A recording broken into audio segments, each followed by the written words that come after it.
अस्सलामु अलैकुम वरहमतुल्लाह। औज़ुबिल्लाहि मिनश्शैतानिर्रजीम। बिस्मिल्लाहिर्रहमानिर्रहीम। या अय्युहन्नासुत्तक़ू रब्बकुमुल्लज़ी ख़लक़कुम मिन नफ्सिन वाहिदतिन व ख़लक़ मिन्हा ज़ौजहा व बस्स मिन्हुमा रिजालन कसीरन व निसाअ वत्तक़ुल्लाहल्लज़ी तसाअलून बिही वल अरहाम इन्नल्लाहा काना अलैकुम रक़ीबा। सदक़ल्लाहुल अज़ीम।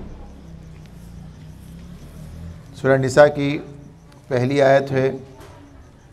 फरमाया, लोगो अपने रब से डरो जिसने तुमको एक जान से पैदा किया और उसी जान से उसका जोड़ा बनाया और उन दोनों से बहुत मर्द और औरत दुनिया में फैला दिए।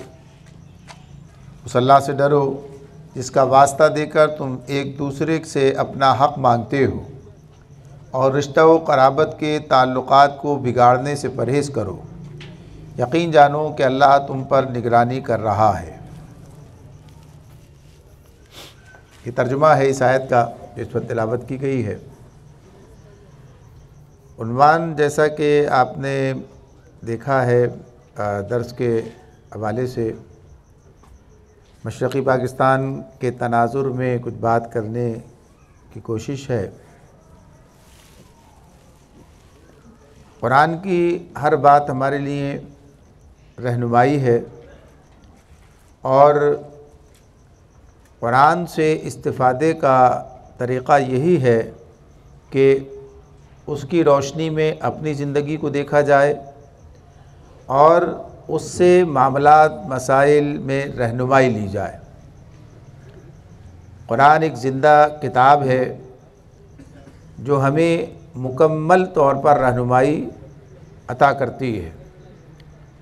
कोई मसला, कोई मामला ऐसा नहीं है कि जिसके लिए हमें किसी और की तरफ रुजू करना पड़े, यानी कुरान और सुन्नत को छोड़कर कहीं और से हमें कोई रहनुमाई लेनी हो, कोई तज्ज़िया, कोई तबसरा वहाँ से हमें चाहिए हो, दरकार हो अपने मामलात को देखने, जायज़ा लेने के लिए और उससे सबक सीखने के लिए। तो ऐसा नहीं है। जिसका ताल्लुक़ कुरान और सुन्नत के साथ जुड़ा हुआ है उसे मुकम्मल रहनुमाई यहाँ से मिला करती है। इस आयत में जो बात हमारे सामने है, अल्लाह रब्बुल आलमीन ने एक ऐसा इल्म इंसानों को अता किया है कि जिसका कोई माखज़, जिसका कोई ज़रिया उस इल्म का हासिल करने का उनके पास नहीं है। यानी इंसान का आगाज़, इंसान की इब्तिदा, इंसान की पैदाइश कब, कैसे, किस तरह हुई है, उसका आगाज़ क्या है। जो लोग कुरान पर ईमान रखते हैं यानी मुसलमान हैं, वो इससे इस्तिफ़ादा करते हैं, उनके पास ये इल्म मौजूद है।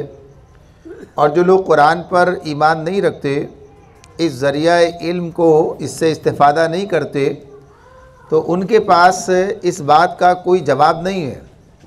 कुछ उनके ख़यालात हैं, कुछ उनके अंदाज़े हैं, कुछ उनके गुमान हैं जिन्हें वो नज़रिए का नाम देते हैं। उनके नज़दीक ये कोई नज़रिया है कि ऐसे इब्तिदा हुई होगी, ऐसे हुआ है। उन्होंने कुछ चीज़ें अपने तौर पर फ़र्ज़ की हैं, जबकि अल्लाह रब्बुल आलमीन जो इंसानों का खालिक है, जो इस पूरी कायनात का खालिक है, वो ख़ुद ये बताता है कि इंसान को हमने कैसे पैदा किया, इसका आगाज़ क्या है और कैसे फिर ये सिलसिला आगे बढ़ा है। तो ये कुरान मजीद में ये मज़मून भी हमारे सामने आ जाता है कि अल्लाह ताला ने ये बात बताई है कि आदम को हमने किस तरह मिट्टी से पैदा किया और उसके लिए इतनी वजाहत कुरान मजीद के मुख्तलिफ़ मुकामात पर सामने आती है कि पूरा एक नक्शा सामने आ जाता है कि अल्लाह ताला ने किस तरीक़े से इंसान की पैदाइश की, किस तरह उसका जिस पुतला बनाया, फिर उसको और कैसी मिट्टी से बनाया, सब तफसील कुरान ने बयान की। और फिर अल्लाह ने अपनी रूह से उसमें फूंका, ये सारी बातें बताईं। इस तरह आदम का वजूद मुकम्मल हुआ, अल्लाह ताला ने उसे पैदा किया। और फिर उसके बाद यहाँ ये बताया जा रहा है कि आदम से ही अल्लाह ने उसका जोड़ा बनाया, हव्वा को आदम से पैदा किया। ऐसा नहीं है कि अल्लाह ने आदम को अलग बनाया, हव्वा को अलग बनाया, दोनों को अलग अलग बना दिया और एक जोड़ा बन गया, इस तरह नहीं, बल्कि अल्लाह ने एक बनाया, एक फ़र्द बनाया, एक इंसान को तख्लीक़ किया जिसका नाम आदम है, उसी से अल्लाह ने उसका जोड़ा बनाया। अल्लाह की हिकमत को कौन पहुँच सकता है? अल्लाह की जो हिकमत है, अल्लाह ताला जो इल्म रखता है, जो हकीम है, तो उसका इल्म यकीनन अपनी जगह पर मुकम्मल है और हर एतबार से हिकमत से भरपूर है। तो यहाँ हमारे सामने ये बात आ जाती है कि एक की बस नतीजे में, जैसे इंसानों का रब एक है, इंसानों का खालिक एक है, ऐसे ही इंसानों का बाप एक है, उनकी असल एक है। ऐसा नहीं कि अल्लाह ने दो अलग अलग जिनसे पैदा की थी, बल्कि इनकी असल एक है। एक ही से अल्लाह ने फिर ये दो जिन्स बना दी, यानी एक से दो जिन्स बना दी, आदम यानी मर्द और औरत, आदम और हव्वा, आदम से ही हव्वा को बना दिया। तो असल चीज़ क्या है? एक है। यानी ये वहदत जो है, इसने इंसान को इस मुकाम पर पहुंचा दिया कि अब कोई तखसीस नहीं है इनके दरमियान, कोई फ़र्क, बल्कि अल्लाह ने इंसान की ज़रूरत के तहत दो जिन्स बना दी, मर्द और औरत की, और इससे अल्लाह ताला ने अपना ये निज़ाम चलाया है। और ये इंसान की ज़रूरत है। ऐसा भी हो सकता था कि इसके बगैर ही हो जाता, जैसे अल्लाह ने पहला शख्स बनाया, ऐसे अल्लाह ताला बेशुमार बनाकर भेज देता दुनिया में, और जो होता ऐसे ही आ जाता, कोई टपक जाता, कुछ और हो जाता। लेकिन अल्लाह ने ये निज़ाम जिस तरह चाहा, जो उसने और दुरुस्त और बेहतरीन, जिसके अंदर इंसानी ज़रूरियात और मामलात और उनके एहतियाजात और उनके तमाम दाइयात जो हैं उनकी तकमील हो रही है, तो ये अल्लाह ताला ने ये काम किया था। इसमें जो हमारे सामने बात है असलन वो ये है कि कुरान जो ये तसव्वुर देता है, एक तो ये इल्म दे दिया, इसका कोई ज़रिया नहीं है इंसान के पास कि वो जान सके कि इंसान का आगाज़ कैसे है, इंसानियत का आगाज़ कैसे, ये कुरान बता रहा है। फिर दूसरी बात इसके अंदर हमारे सामने ये आ जाती है कि सारे इंसानों की बुनियाद एक है, यानी इंसानियत का ये तसव्वुर, इंसानियत का ये तसव्वुर कि सब एक आदम की औलाद हैं, सबकी असल एक है, सबकी बुनियाद एक है, सबका बाप एक है। ये दुनिया में कोई और नज़रिया, कोई फ़लसफ़ा, कोई मज़हब, कोई इसे जो है पेश नहीं करता कि जिस तरह से ये वहदत को इस तरह से पेश कर दिया जाए। इंसानियत की बात तो लोग करते हैं, लेकिन इंसानियत की बात करने के बावजूद लोग आपस के अंदर मुतफर्रिक़ हैं, लोगों ने तफरीक़ पैदा कर रखी है और लोग जुदा जुदा हैं। और कहीं ज़मीन पर लकीरें खींचकर, यानी ये मुल्क ये अलग जोग्राफिया की बुनियाद पर, कहीं रंग की बुनियाद पर, कहीं नस्ल की बुनियाद पर, यानी इन तमाम, कहीं ज़बान की बुनियाद पर लोगों के दरमियान तफरीक़ है। ये अलग हैं, ये अलग हैं, इनका हक़ कुछ और है, इनका कुछ और है, इनका मुकाम कुछ और है, इनका मुकाम कुछ और है, ये बरतर हैं, ये कमतर हैं, ये आला हैं, ये अदना हैं। यानी सारे दुनिया के अंदर आपके सामने हमेशा ये मामला मौजूद रहा। बरतर अक़वाम, आला अक़वाम, तहजीब याफ्ता दूसरों के लिए वो क्या इस्तेमाल करती हैं? गैर मुहज़्ज़िब, यानी तीसरे दर्जे के लोग, तीसरे दर्जे के मुमालिक, यानी सब चीज़ें पसमानदा लोग। ये सब चीज़ें आज की दुनिया में भी हमारे सामने नज़र आती हैं। और ये काम तो वाज़ेह है बिल्कुल कि रंग की, यानी काले और गोरे की जो मामला है, यानी कालों के साथ जो सुरूख गोरों के मुल्क में किया गया, असल तो कालों का मुल्क था, लेकिन कालों के मुल्क पर जैसे गोरों ने कब्जा किया, और कब्जा करने के बाद फिर उस तरह से जिस तरह उनको उनके गोया कहिए कि नस्ल कुशी की गई, और जो सूरत हाल है वो सारी आज भी किताबों के अंदर मौजूद है। यानी वो किताब देखिए, हुए तुम दोस्त जिसके दुश्मन उसका आसमा क्यों हो, तो किताब का उन्वान तो सिर्फ इतना ही है, हुए तुम दोस्त जिसके, तो लिखा उसमें जब अमेरिका आबाद हुआ है तो किस तरीके से इन्होंने यहाँ के असल बाशिंदों के साथ जो सुलूक किया है, जो जुल्म किया है, वो अपनी जगह पर बिल्कुल लोगों के सामने तारीख है, मौजूद है, कोई इसका इनकार नहीं कर सकता। और इसकी तामीर के लिए, अपने मुल्क के इसको तामीर के लिए, जिस तरह अफ्रीका से इंसानों को जहरी जहाज़ों के अंदर भर भर के लेकर आए, ग़ुलाम बनाया, और ये एक ग़ुलामी का सिलसिला इस दौर के अंदर भी, यहाँ पर भी किस तरह से सब चीज़ें आज दुनिया में तारीख़ में मौजूद हैं। ये तो अब का मामला है कि अब सूरत हाल ये है कि कहते तो हैं कि काले गोरे की तफरीक ख़त्म कर दी है, लेकिन अमलन ऐसा नहीं है। अमलन सूरत हाल अब भी जो है उनके मामलात के अंदर नज़र आती है और कैफियत जो है वहाँ जो तरह से फसादात हो जाते हैं वो सब चीज़ें वाज़ेह हैं। हालांकि बड़े मौज़िम हैं। और इससे आगे निकल कर देखिए तो सूरत हाल क्या है? सूरत हाल ये कि जो जिस मुल्क का यानी जो यूरोपियन है, जो अमेरिकन है, वो अपने बारे में क्या तसव्वुर रखते हैं और दूसरों के बारे में क्या तसव्वुर रखते हैं, यानी किस तरह से जुल्म करते हैं। पूरे कौमों को जिस तरह से उन्होंने जुल्म का निशाना बनाया, पूरे एक मुल्कों के साथ जो सलूक किया है, जिस तरह कारपेट बमबारी और सारे मामलात, तो कितने माशरे हैं जो बर्बाद हो गए, ख़त्म हो गए। यानी क्या कैफियत हो गई, किस सूरत हाल से लोग दो चार हैं। तो ये किस बुनियाद पर है कि ये दूसरे लोग हैं, ये क्या है, ये हमारे नहीं हैं, ये अपने नहीं हैं, इनका रंग दूसरा है, इनका नज़रिया दूसरा है, इनके मामलात दूसरे हैं। इस तरह से ये कैफियत है जो नज़र आती है हमें। आज भी आप देख सकते हैं, आज भी जंग छिड़ी हुई है, कैफियत है। तो गर्ज ये कि ये जो सूरत हाल है ये इस वजह से है कि लोगों के दरमियान तफरीक है। वो कहते हैं कि हाँ हम अपनी बालादस्ती के लिए, यानी उनकी कौम अपनी कौम की बालादस्ती के लिए सब कुछ करेंगे। यानी हर उस शख्स पर जो है जिससे हमें कोई अंदेशा होगा हम उसके खिलाफ खड़े हो जाएंगे। और कोई कानून, कोई ज़ाब्ता, कोई कायदा, कोई चीज़, यानी इंसानियत शर्मा जाती है जब उन मजालिम को देखती है कि जो मजालिम उन्होंने रवा रखे इंसानों के साथ। यही सब कुछ जो तारीख में आपके सामने मिलेगा कि हाँ जिन लोगों को इंसानियत के दर्जे से गिरा दिया इंसान होने के बावजूद, तो पता चला कि जानवरों के साथ, शेरों के साथ भिड़ा दिया जाए।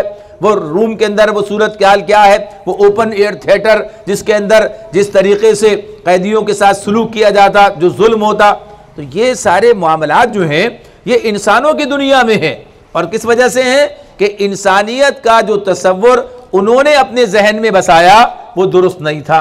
असल क्या है जो अल्लाह ने बताया कि सब एक आदम की औलाद हैं, सब एक आदम की औलाद हैं। जब एक बाप की औलाद हैं, एक बाप की औलाद में से एक इस शहर में रहता है, एक दूसरे शहर में रहता है, एक इस मुल्क में रहता है, दूसरा किसी और मुल्क में रहता है, ऐसा होता है ना आपके सामने।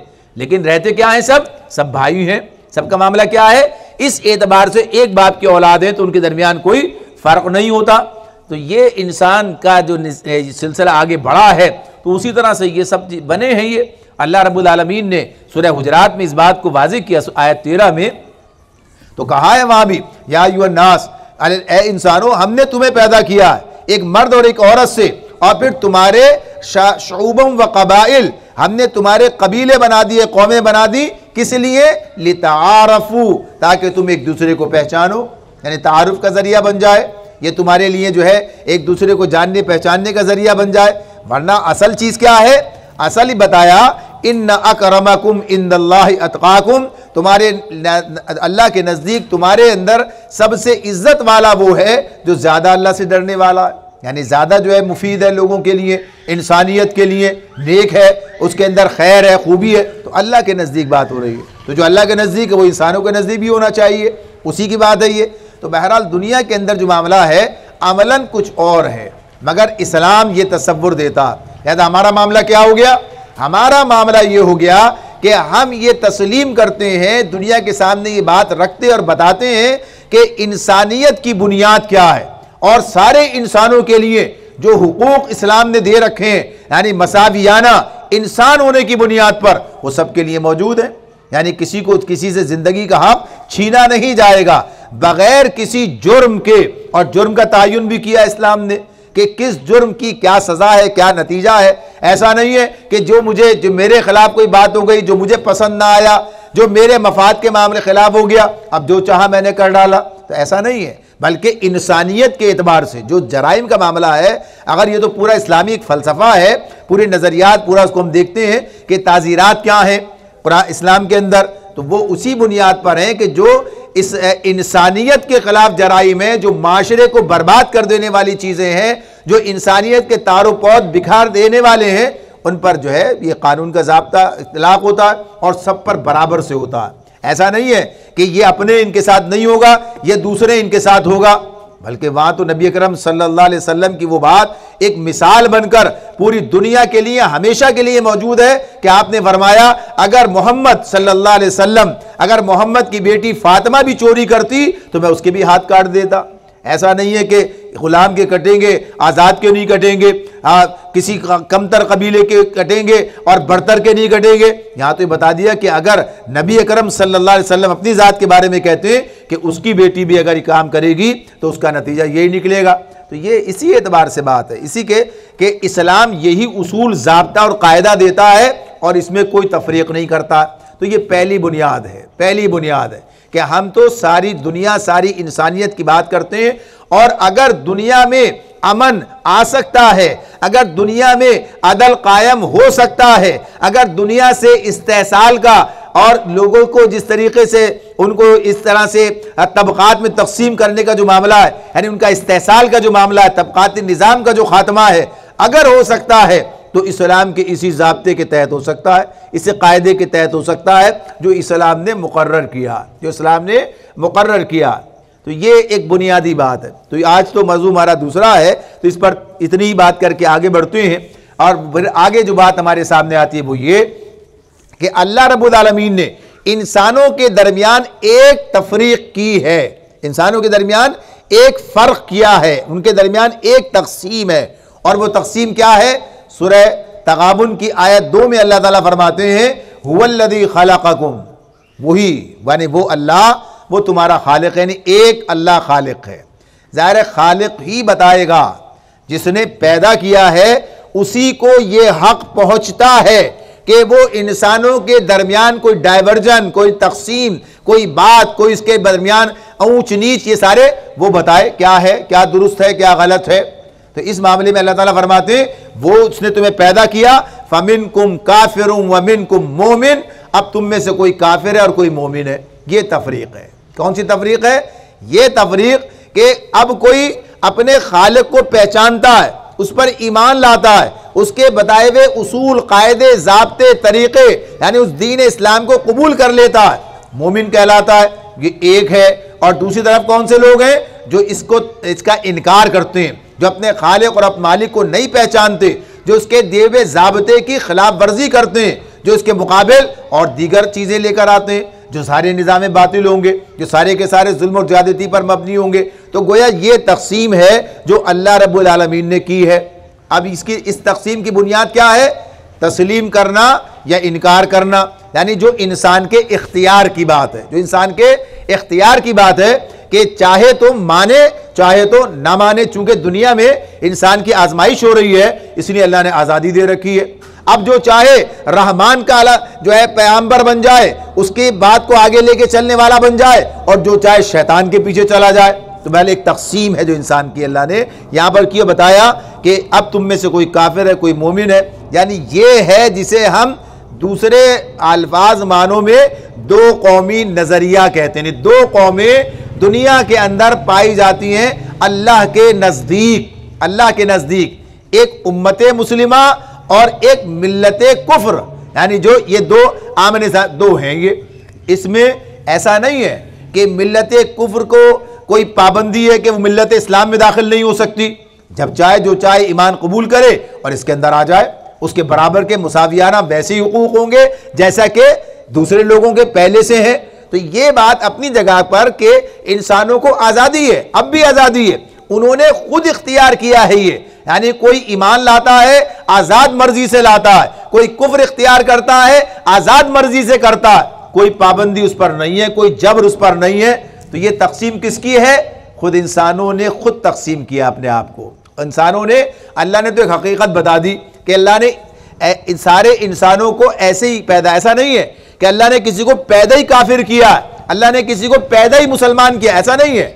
ये बात अलग है कि कोई मुसलमान के घर में पैदा हो जाता है, कोई काफिर के घर में पैदा हो जाता है। लेकिन पैदाइश के वक्त नबी अकरम सल्लल्लाहु अलैहि वसल्लम का इरशाद है, आपने फरमाया जो बच्चा पैदा होता है, अल्लाह के रसूल फरमाते हैं जो बच्चा पैदा होता है फितरत पर पैदा होता है, यानी जो असल फितरत है, जो अल्लाह को पहचानने की, मानने की है, उस पर पैदा होता है। ये बाद में उसका माहौल है, ये बाद में उसके वालिदैन हैं जो उसे फिर कोई यहूदी बना देता है, कोई ईसाई बना देता है। यानी मामला जो है फिर इंसानों का है, उस माहौल का है। लेकिन फिर उसके बाद अल्लाह ताला वो मौक़े फराहम करता है, वो तालीम उन तक पहुंचती है जिस जरिए से भी पहुंचे। ये अल्लाह का निज़ाम है, अल्लाह का काम है। कि फिर जब वो अपनी उस मंजिल तक पहुंचता है जो शऊर की मंजिल है, तो उसके सामने ये बात सही और गलत दोनों चीज़ें वाज़ेह हो जाती हैं। अब उसका इख्तियार है, बलूगत से पहले कोई हिसाब नहीं है।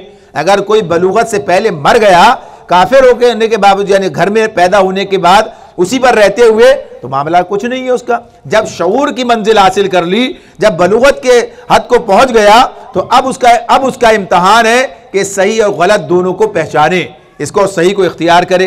तो गर्ज ये कि ये इख्तियार किसका? इंसान का है। वो चाहे इधर जाए चाहे उधर जाए।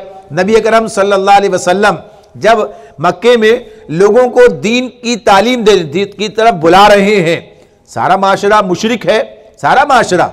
अब इस माशरे में जो लोग आपकी पुकार पर लब्बैक कहकर इस्लाम की तरफ आ जाते हैं, आपके दामन रहमत से वाबस्ता हो जाते हैं, ईमान ले आते हैं, कुछ लोग इसरार करते हैं। लेकिन ये बात वाज़ेह है कि कितना उनके लिए समझाने का काम, दावत का काम, हर तरीके से उन्हें जो है इस तरफ बताना, समझाना और हकीकत को उनके सामने वाज़ेह करना।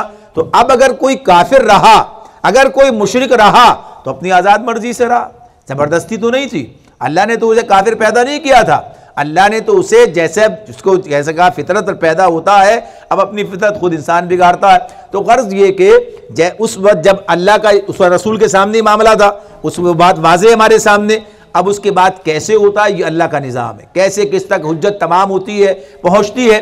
बुनियादी बात यही है कि ये इंसानों का अपना इख्तियार है, चाहे माने चाहे इनकार कर दें, यानी मुसलमान हो जाएं या गैर मुस्लिम हो जाएं, उनकी मर्जी है। तो अब ये तकसीम है जो हमारे सामने आ जाती है। अब हमारा मामला तो दूसरा है, हम जो बात करने चले हैं अब उम्मत मुस्लिमा ने जो मुसलमान हो गए, अब ये एक उम्मत है, इसने अपने रब को जाना है, पहचाना है, माना है और इस्लाम को अपना दीन करार दिया है, उस पर ईमान लाए हैं। तो अब इनका मामला, जो नहीं आए उन्हें बुलाना, बताना, उन तक बात पहुंचाना, ये अपनी जगह एक जिम्मेदारी है जो उम्मत मुस्लिमा की है, ये अपनी जगह अदा की जाएगी। लेकिन जो खुद उम्मत मुस्लिमा का मामला है कि अब एक उम्मत होने के नाते, अब एक दीन के अलमबरदार होने की बुनियाद पर एक रसूल, एक कुरान, एक अल्लाह, इसका अल्लाह को पर ईमान लाने के बाद फिर अब क्या है, ये वहदत है। ये क्या है? ये एक वहदत है। अब जिस तरह कहा इन्नमल मुमिनून इख्वा, मोमिन क्या है? आपस में भाई भाई हैं, यानी ये बात बताई जा रही है। ये बात बिल्कुल वाज़ेह है कि अब मोमिन असलन क्या है? एक जज्दे वाहिद है। नबी अकरम सल्लल्लाहु अलैहि वसल्लम का इरशाद है कि उम्मत की मिसाल एक जिस्म की तरह है, एक जिस्म की तरह होते हैं। एक चीज के आंख को तकलीफ पहुंचे तो उसको दूसरा महसूस करता है, अज़्व जो है जिस्म का, पूरा जिस्म बुखार में फूकने लगता है। गर्ज ये कि बताया कि ये क्या वहदत है, ये वहदत है। और ये किस बुनियाद पर बनी है? ये दीन की बुनियाद पर बनी है। ये किस बुनियाद पर है? ये दीन की बुनियाद पर है। यानी ये जो दो कौमी नजरिए की बात हो रही है, क्या है ये? यानी एक नजरिया कबूल करने के बाद अब एक आदमी उस नजरिए के तहत जो नज्म बन रहा है, जो लोग उसके तहत वाबस्ता हैं, उनके साथ उसका मामला है। यानी आप देख सकते हैं कि जब पहली मर्तबा ये मामला यानी नबी अकरम सल्लल्लाहु अलैहि वसल्लम के बाद जब ये हुआ है, तो क्या है कि मक्के में जो लोग इस्लाम कबूल कर रहे हैं वो एक अलग जत्था है, और जो लोग काफिर रह जाते हैं, चाहे वो किसी की बीवी है, चाहे वो किसी के वालिदैन है, चाहे वो किसी की औलाद है, अब उनके साथ मामला वो नहीं है। बस ठीक है, दुनिया का जो हक है वो अदा किया जाएगा, यानी पैदाइश है किसी के जरिए तो जाहिर है कि उसका हक दिया जाएगा। लेकिन असलन जो अब रिश्ता है जो कायम हो जाता है वो किससे है? वो अब रिश्ता जो है वो तो मुसलमान एक उम्मत के तहत है। और यहां तक बात आपके सामने आ जाती है कि जिस वक्त में अगर कोई शख्स मुसलमान हो गया, काफिर से मुसलमान हुआ है, तो उसका अगर बीवी काफिर रह गई तो रिश्ता खत्म, यानी मामला सामने। यानी अब जो इस्लाम का जो कायदा है वो इसी एतबार से, या अगर कोई शख्स मुर्तिद हो जाए, अल्लाह न करे कोई ऐसा मामला हो जाए, रिश्ता खत्म, मामला खत्म हो जाएगा। तो गर्ज ये कि ये तो इसकी बुनियाद पर है। तो यहां जो चीज है कि नजरिया ये बनाता है, ये एक उम्मत बनाता है जो इस पर कायम हो गया है। बेहतरीन मिसाल हमारे सामने आती है मसअब बिन उमैर रज़ी अल्लाह ताला अन्हु, अर्रहीक़ुल मख्तूम के अंदर ये वाक़या लिखा हुआ है, आप वहां पढ़ सकते हैं। ग़ज़वे बदर के हवाले से उसकी तफसील के उसकी झील में ये मौजूद है कि मसअब बिन उमैर रज़ी अल्लाह ताला अन्हु जो नौजवानी में मुसलमान हुए हैं और इस्लाम के अंदर उनकी खिदमत जो हैं, अपनी मिसाल आप हैं, और मदीने के अंदर पहले सफ़ीर जो हैं वही हैं मुसलमानों के, और यहाँ उन्होंने जिस तरह इस्लाम को फैलाया है, ये सब अपनी मिसाल आप है आपके सामने। तो मसअब बिन उमैर रज़ियल्लाहु ताला का वाक़या है कि जब बदर की लड़ाई हुई है और बदर के मैदान की जो कैफियत थी वो भी सामने है आपके, बाप इधर है तो बेटा उधर है, चचा उधर है तो भतीजा इधर है, चाचा मामू उधर है तो भांजा इधर, सारे हकीकी मामलात हैं, ये हकीकी मामलात हैं।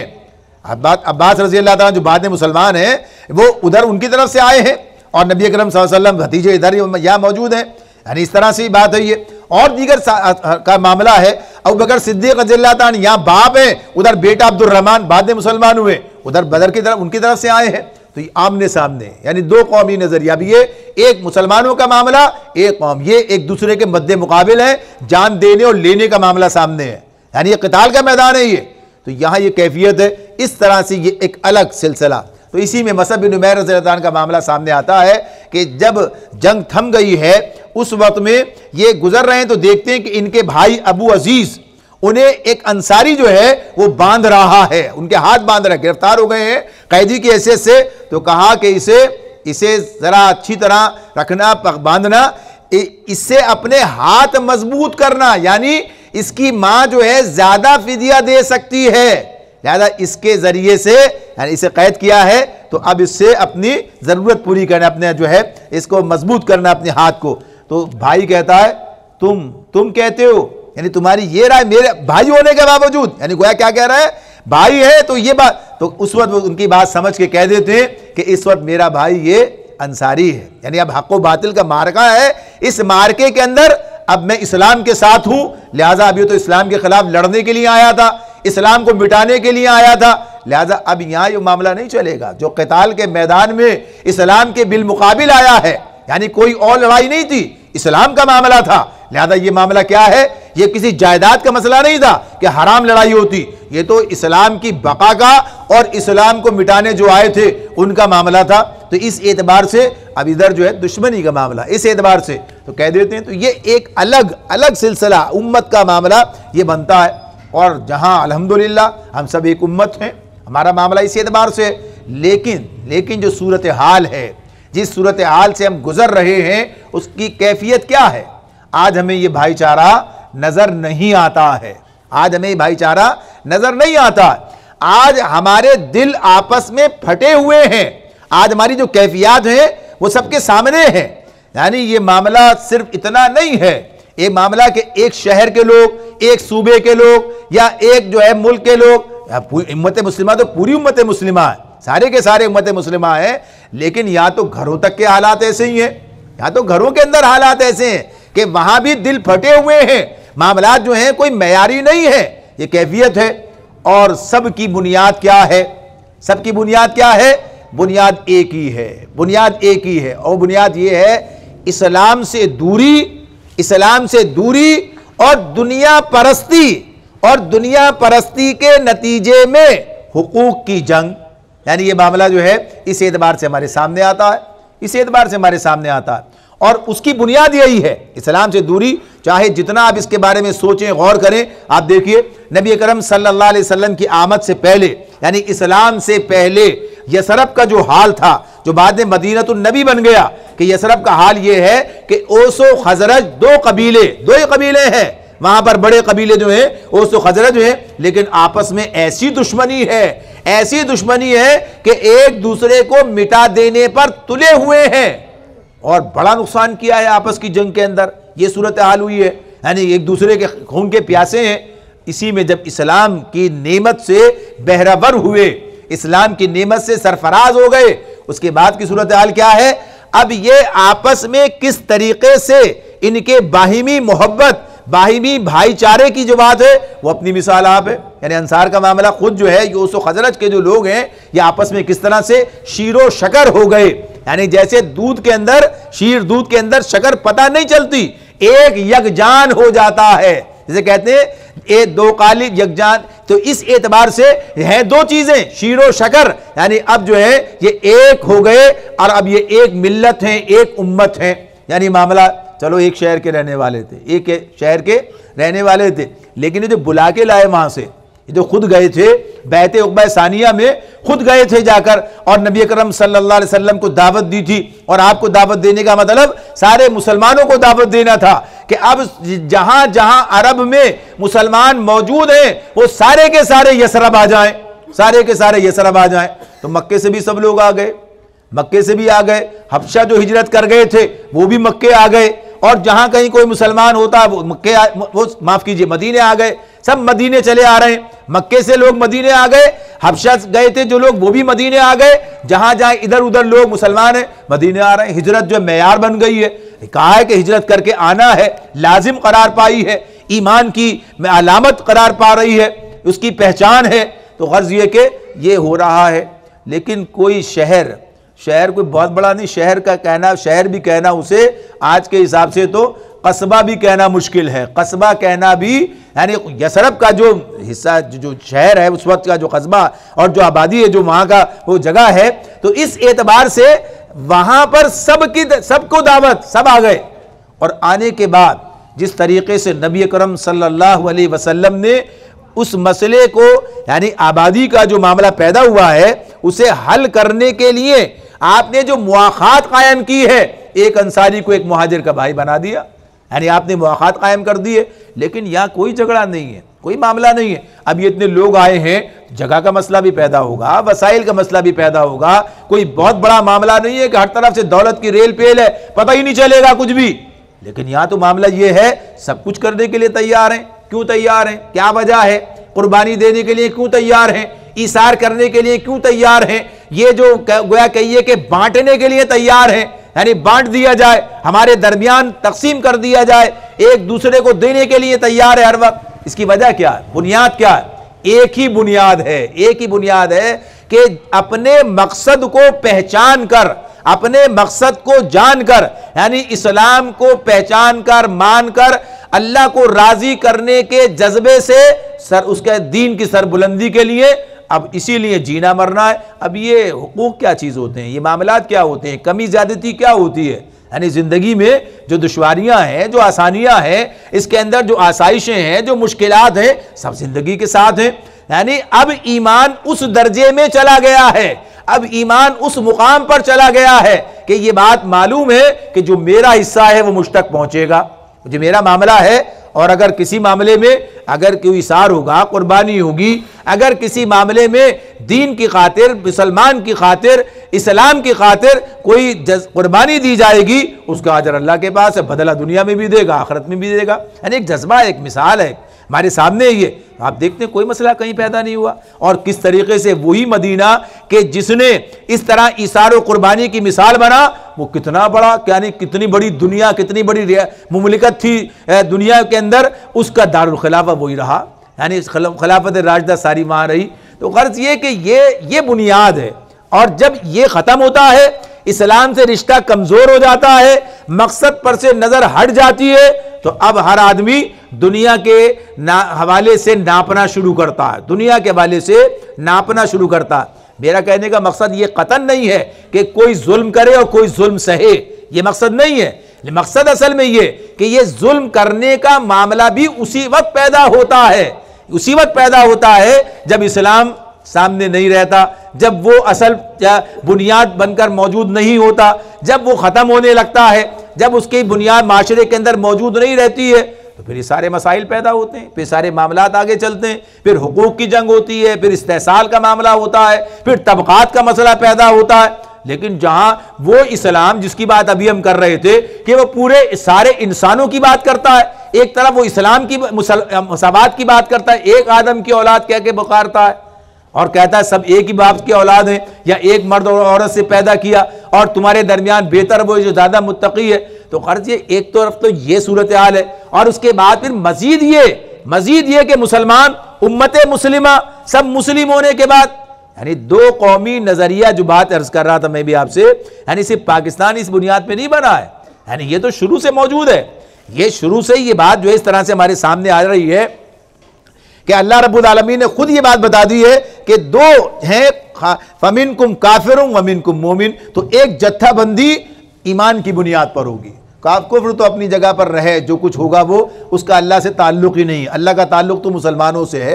अल्लाह ने कहीं भी ये नहीं कहा कि काफिर भी भाई भाई हैं। ये कहीं कुरान की एक आयत भी नहीं मिलेगी आपको, एक हदीस नहीं मिले। बल्कि क्या मिलेगा, कुरान क्या कहता है, ये बज़ाहिर एक नजर आते हैं, इनके दिल आपस में फटे हुए हैं। किनके? काफिरों के बारे में बात हो रही है, काफिरों के बारे में बात हो रही है। और मुसलमानों के बारे में क्या बात है, ये बाहिमी एक दूसरे के साथ वाबस्ता है, ये आपस में रहीम है, आपस में शफीक हैं, काफिरों पर सख्त हैं, आपस में नर्म है। यानी ये सारा नक्शा जो है हमारे सामने आता है, और भाई भाई होना और इस तरह से होना, और सब चीज़ें, और नबी सल्लल्लाहु अलैहि वसल्लम की हदीस भी हमारे सामने। लेकिन मुसलमानों के ये कब हो सकेगा? उसी वक्त हो सकेगा जबकि सूरत हाल ये बन जाए, जब सूरत हाल ये बन जाए कि एक मकसद सामने हो और सब लोग उस मकसद के तहत मुजतमा हो जाए।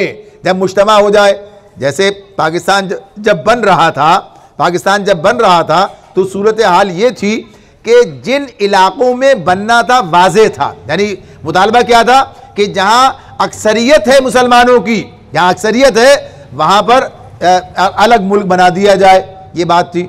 लेकिन जहां मुसलमान अक्सरियत में नहीं थे, जहां असल तहरीक पाकिस्तान चली, जहां असल मामला है, वो जगह है जहां पर मुसलमानों की अक्सरियत नहीं है। मालूम है कि ये हिस्से जो हैं ये हिंदुस्तान के पास जाएंगे, लेकिन लोग इसलिए कि एक मिल्लत, एक मुल्क, एक इसकी बात, एक उसके नज़रिए के लिए वहाँ चल रही है। सूरत हाल ये है कि वहाँ इसी तरह से अलीगढ़ में चल रहा है, दिल्ली में चल रहा है, दूसरे लखनऊ में चल रहा है। यानी ये सारी चीज़ें कहाँ, इस बुनियाद के एक हैं। हमारा मामला क्या है, हम अपने दीन की सरबुलंदी के लिए, तो ये कि जहाँ नहीं है वहाँ से भी लोग जो इसके लिए तैयार हैं, और जहाँ है वहाँ तो है ही। ना उस वक्त में कोई तफरीक थी, ना कोई तकसीम थी, ना कोई मसला दरपेश था, बल्कि सबके सब एक, चूंकि मकसद सामने था। क्या था मसला? मकसद सामने था। और मकसद क्या था? अपनी ज़ात से बहुत बुलंद मकसद था कि एक ज़मीन ऐसी हासिल की जाए जहां अल्लाह के दीन का गलबा हो, जहां इस्लाम का तजर्बा फिर से किया जाए। और फिर वहाँ जो है, इसलिए कहते थे पाकिस्तान का मतलब क्या, ला इलाहा इल्लल्लाह। तो इसीलिए सब मुजतमा हो सके, वरना अगर मामला सिर्फ ज़ात का होता तो दूसरों को क्या पड़ी है कि आपके लिए जो है अपनी जान कुर्बान करने के लिए तैयार हो जाए।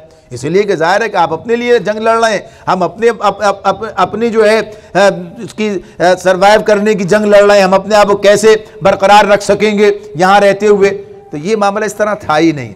तो बहरहाल मामला इसी यही बात है कि जब मकसद सामने रहता है तो ये सब चीज़ें होती हैं। जैसे वहाँ थी ऐसे अब भी होनी थी, और अब हुई पाकिस्तान बनते वक्त। लेकिन जब ये मकसद हाथ से चला जाता है, जब वो असल चीज़ जो है वो कहीं गुम हो जाती है, तो फिर इंसान की मादा परस्ती, फिर उसका नफ्स, फिर सारे मामला जो हैं ये उभर कर सामने आते हैं। और शैतान जो है मुतहर्रिक होता है, शैतान जो है मुतहर्रिक होता है और इस्तेसाल होता है, तबक़ात बनते हैं, एक तबका दूसरे तबके पर जुल्म करता है, ज़्यादती होती है, और इस बुनियाद पर एक दूसरे के अंदर इफ्तराक और इंतशार पैदा होता है।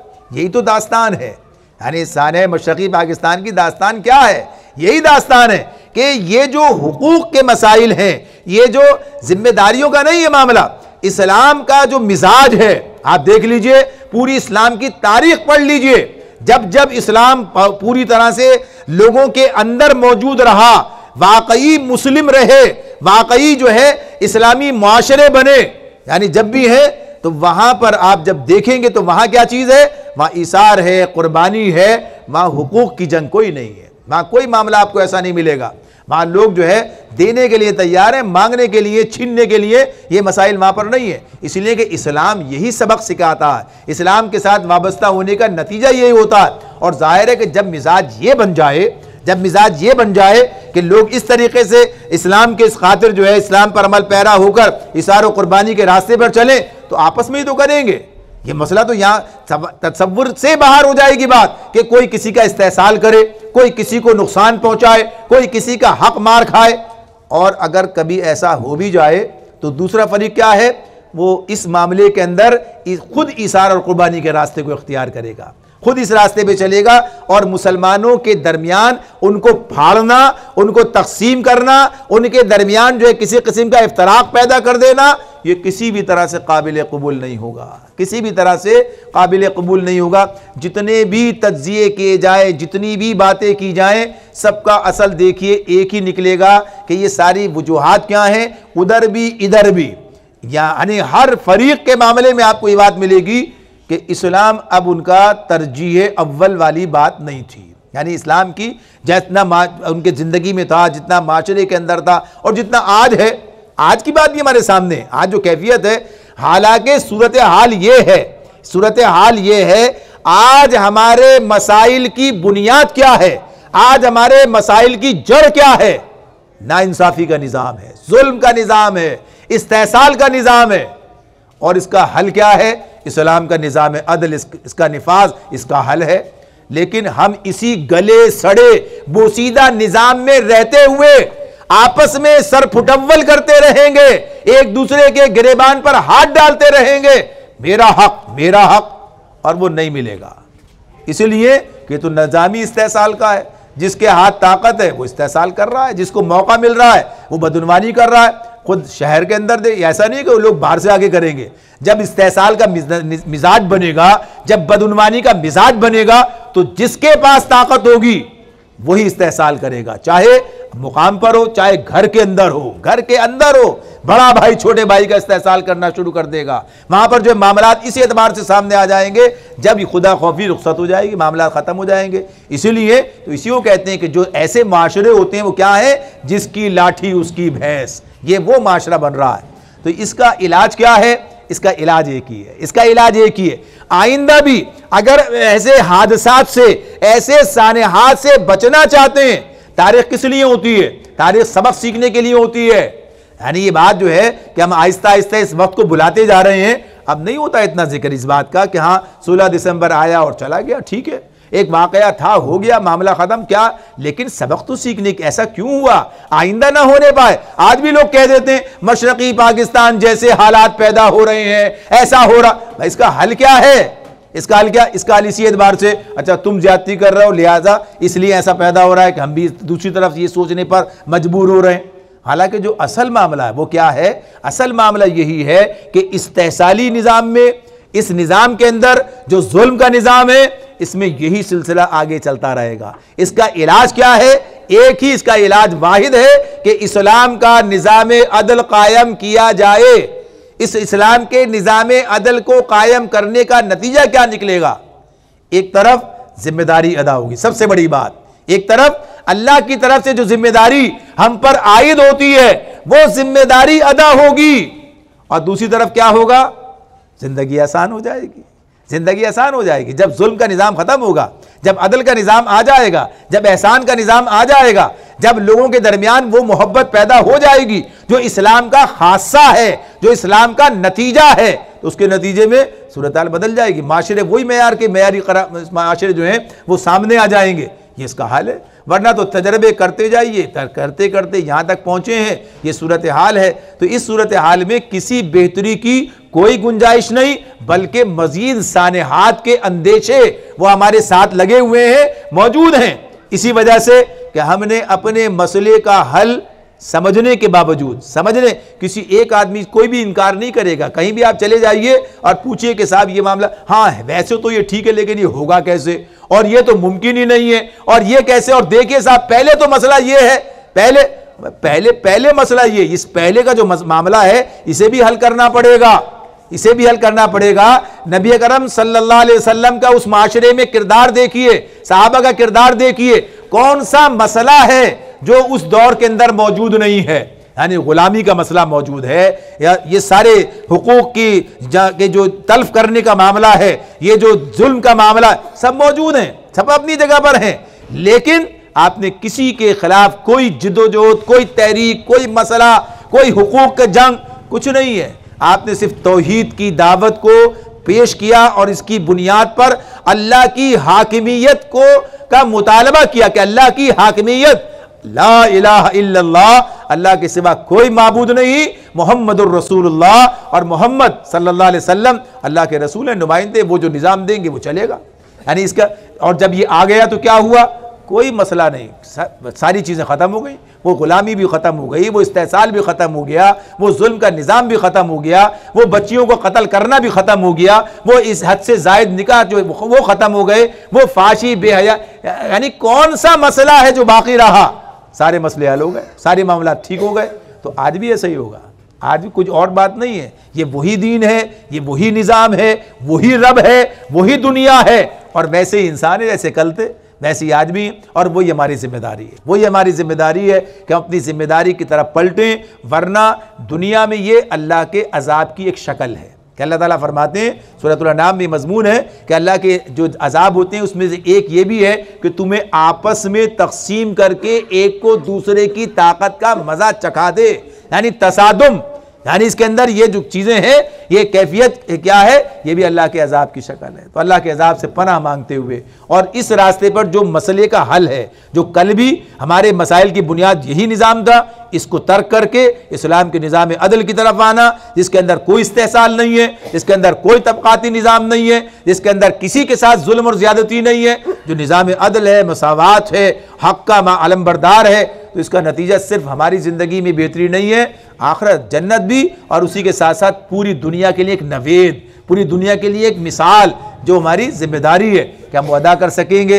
यही मशरक़ी पाकिस्तान के सानहा का सबक है।